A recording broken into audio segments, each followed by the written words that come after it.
minsan naisip ko po na sumama na lang sa, or mag-asawa ganun po. Oo. Pero si tita ko nga po. Oo. Tas ang hirap po din ng buhay ngayon. Opo, tama yun. Opo. Huwag kang mag-aasawa. Anak, huwag kang mag-aasawa para takasan lang yung problema. Ha? Opo. Hindi solusyon yun. Ang pag-aasawa ay hindi biro-biro. Opo. Hindi yan kanin na pag isinubo mo ay napaso ka, pwede mong iluwa. Kung mag-aasawa ka para takasan mo lang yung problema, tingin ko kung ano yung nagiging, kung ano yung problema mo ngayon, kung anong hirap na pinagdadaanan mo ngayon, ganun din ang mangyayari pagdadaanan ng anak mo. Hindi naman sa pagja-judge, no? Doon sa mapapangasawa, or hindi sa pinapangunahan ko yung kapalaran. Sinabi ko lang yun based doon sa sinasabi mo na sa problema mo dito, kaya gusto mo na lang mag-asawa. Kaya nang sinabi ko, ang pag-aasawa, sagrado yan. Kung gusto mong lumugar sa puntong yon, hindi yung, aalis ako dito, mag-aasawa na ako para wala na akong problema. Hindi. Para makahanap ka ng maayos at matinong asawa, hilingin mo kay God. No? Opo. Hindi yung tatakas ka para mag-asawa lang. Mali yun, anak. No? Mag-pray ka lang parati. Opo. Hindi ka pababayaan ni God. Pag lagi kang nagpipray, lahat ng mga plano mo, pangarap mo, bago ka mag-move, first na hakbang mo, laging unahin mo, lagi nating ilagay sa unahan, prayer, si God, para hindi kanya ipahintulot sa anumang hindi maganda. Okay? Opo. Laban lang. No? Opo. Mapapanood ito ng nanay mo, I'm sure. Sana nga po. Mapapanood niya to. May gusto ka bang sabihin or may hinanakit ka na gustong iparating sa iyong ina? It's your turn para sa iyong ina. Baka sakali. Sa mama ko po, may tanong lang po kung isa, bakit yung responsibility nyo po na dapat kayo po yung gumagawa, bakit po sa akin nyo pinakubaya? Kung mapapanood nyo man po to, siguro po may tampo po ako, pero wala po akong magagawa dahil kahit balik-balik ta rin po yung mundo, nanay at nanay pa rin po kita.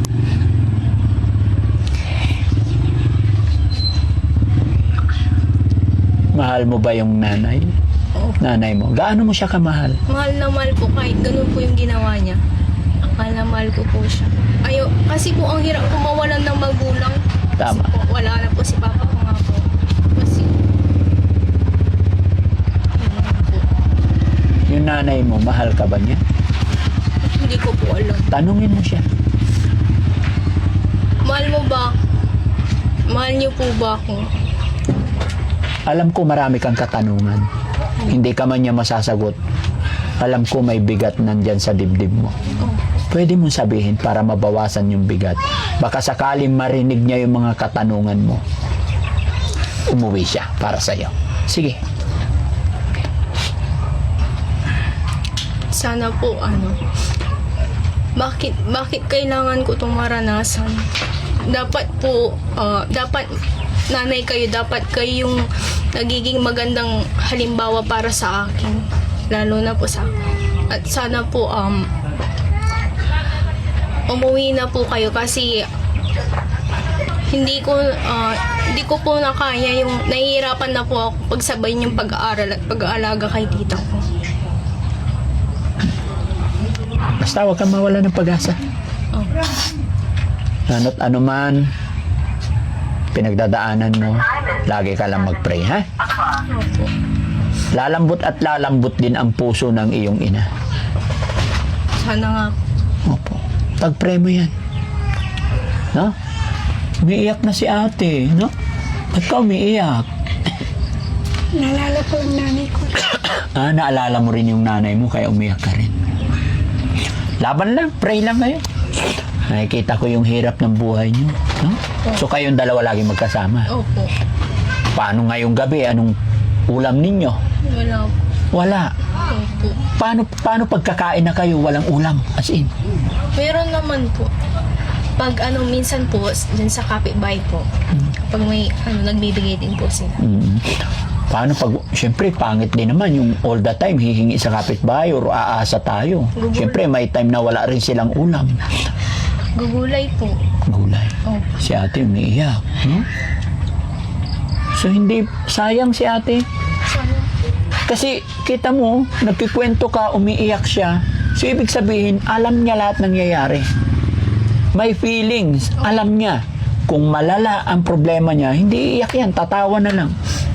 Pero pinag-usapan natin ang iyong nanay, umiyak siya, naalala rin niya yung nanay niya. No? Pero alam mo anak, ganun talaga dito sa mundong ibabaw. Bawat isa sa atin, may kanya-kanyang pagdadaanan. May kanya-kanyang problema. Kaya nga bawat palad, may kanya-kanya tayong guhit eh. No? Opo. So, hindi habang buhay mahirap. Opo. Ha? Huwag mawala ng pag-asa. Ako si Daddy Frankie. Masaya ako na nakilala ko kayo dito. At sana, hindi ito yung huli na pagpunta ko dito. Opo. Sana pagbalik ko or sana sa pamamagitan ng bidyong ito, maantig na ang iyong ina. Alam ko, nararamdaman ko na may pamilya na ba siya doon? Meron po, pero ayaw niya po talaga aminin sa akin. Okay. Hindi, baka sa iyong paliwanag, parang sabihin mo na lang na, Unay, kung may pamilya ka man dyan, tanggap na po namin. Ang gusto ko lang ay lingunin mo rin kami bilang anak. Sinabi ko na po yun sa... Once again. Kahit sinabi ko na po sa kanya, kahit na pong gawin nila doon. Basta po, kami ni tita ko, yung sustentuhan niya po. Oo, kasi, ayun lang ang gusto mo sana para mapagtapos ka. Opo. Okay. Ang hirap po kasi pong sabayin yung pag-aaral tapos. Oo, totoo yun. Pero wag ka muna mag-asawa, ha? Wag kang tataka sa problema. Opo. Tapos pupunta sa pag-aasawa. Ang pagkakaroon ng mabuting asawa, ang pagkakaroon ng mabait na asawa, ay hinihiling yan kay God. Opo. Para bigyan kanya ng mabait, masipag, responsable na asawa. Okay? Opo. Okay, bigyan ko kayo ng bigas. Pahingi yung... Makoy! Pasensya na po sa bahay na. Hindi. Okay lang. Ayan. Bigay mo kay ate. Ayan. Bait ni Makoy. Thank you, Makoy. Ate, may bigas na. Wala ba kayong bigas dyan? Kahit konti. Saan nanggagaling ang bigas nyo? Minsan, dyan sa tindira, umuutang din ako ng isang Uutang ka rin. So, ibig sabihin, nagsasaing kayo, kayong dalawa lang din. Opo. Ay, ganun. Ang hirap nun. Ate, alam mo, ito, pinaani ko ito nakaraang araw. Nagpaani ako ng pananim namin. Sabi ko, nagpagiling ako para maging bigas, tapos ibibigay ko sa mga kababayan natin, mga kagaya nyo. Kaya masaya ako na maipatikim sa inyo itong pinaani ko. Sana makatulong to sa inyo, ha? Thank you. Yeah. Blessing to galing sa ating Panginoon, ha? Opo. Lahat ng mga dumarating, okay? At syempre magbibigay din ako ng dahil napakabait mo, napakabait ni ate. Bigay din ako, no? Laban lang kayong dalawa, ha? Huwag kayong mawala ng pag-asa, ha?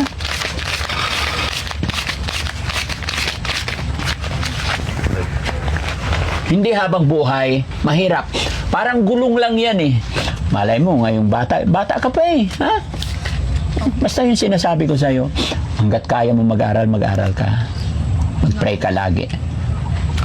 Alam ko, darating at darating yung time na mag-aasawa ka. Kailangan mo yan, siyempre. Opo. Maniwala sa akin, nangyari sa akin yan.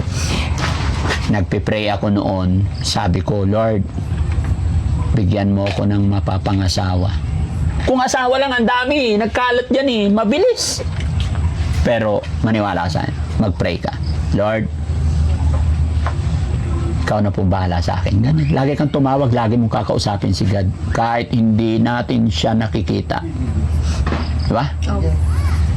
Lagi mong sasabihin kay God, bigyan mo ko ng mapapangasawa na mabait. Huwag mo akong bibigyan ng salbahe. Diba?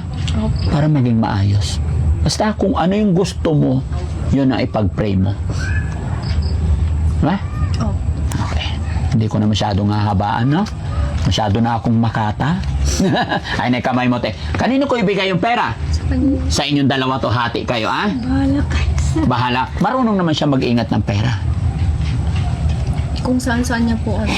So ikaw na lang mag-alaga, ah? Bahala ka na sa kanya. Opo. Anong gusto mong ulam tonight? Hindi ko alam, sir. Bulalo. Para tumaba naman. Ha? O kaya andoks. Lechon manok. Okay lang, sir, sa akin kahit na ang palaya lang. Kahit ang Sanay lang ho ako dun, yung palaya nilaga sa Oh, kasin lang. asin, Kahit ang bigas. basta may bigas, happy na. O, sir. Napakasarap naman. Ha? Pero maganda rin yung may ulam minsan-minsan. Tapos may prutas, ah? Hindi ko lang alam, sir. Minsan pasyal ka sa shelter namin, gusto mo? Sige. Pero dinadala ko sa shelter yung marunong kumanta. Kanta ka nga muna, isa lang.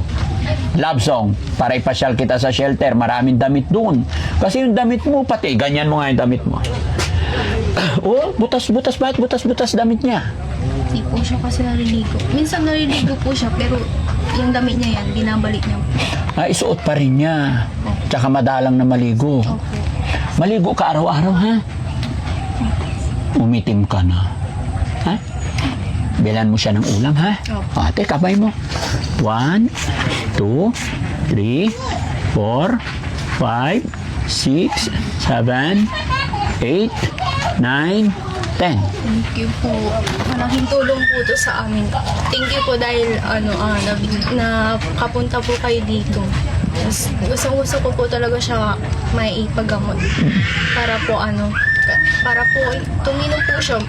Baka kung sakali kilalan nung anak niya. Alam nyo, sumusunod naman siya eh. Dalhin nyo siya sa dagupan. Sa po kasi sa hirap po ng buhay. Oo. Wala pong hindi po kaya. Hindi, mura lang yun. At saka hindi naman i-admit yan eh. Papakita nyo lang siya. Titignan lang siya. Kuhaan ng dugo. Check. Baka po tumakbo. Hindi, kausapin nyo ng maayos. Tapos uuwi na kayo. Kaya nila kukunin yung BP, examine, para malaman nila yung average ng gamot na ipapainom. Yun lang yun, sa umpisa lang yun. And then, sunod, monthly na lang kayong babalik doon. Ganun lang yun. Hindi malaki ang gastos. Tapos pagka medyo nagkukulang, lapit kayo sa barangay, sa kapitan natin. Bait ng kapitan natin dito. Di ba? Mababait yung mga yan. Siyempre, yung mga barangay official din natin, kailangan lang sabihin nyo rin yung problema nyo. Tutulungan nila kayo. Tapos sa mga kagawad natin, barangay kagawad, tulong-tulong, hingi ka, sasabihin mo yung problema. Dadaling ko si ate, pandagdag pamasahe lang. Yung maliit-maliit, basta gumagawa kayo ng paraan, may mangyayari. Pero hindi tayo gagawa, wala. Lalala, di ba ate? Gusto mong gumaling? O, sir. Oh, napakabait niyang kausap eh. Hindi... Busog po kasi. Ha? Busog po siya. Manawa? Busog po. May sumpong. Busog. Kaya ganyan, matino po siya po. Kailangan busugin lagi. Kahit ikaw, pag ginutom kita, maaning ka, maniwala ka sa akin. Di ba? Hindi tayo kain dalawa. Mga 7 araw tayo hindi kakain. Mag-away tayo walang dahilan. Ganun din yun, pag ginutom natin, talagang susumpungin. Lalo na't may mga depressed na pinagdaanan. Ha? Okay, so ayan. Maraming salamat. Salamat, sir.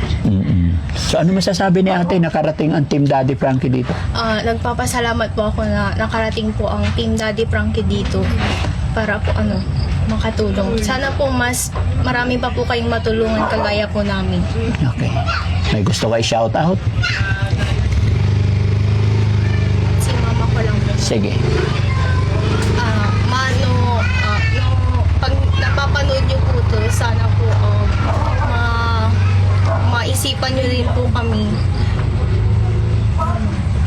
mga classmate mo. Shoutout po sa mga klase ko po.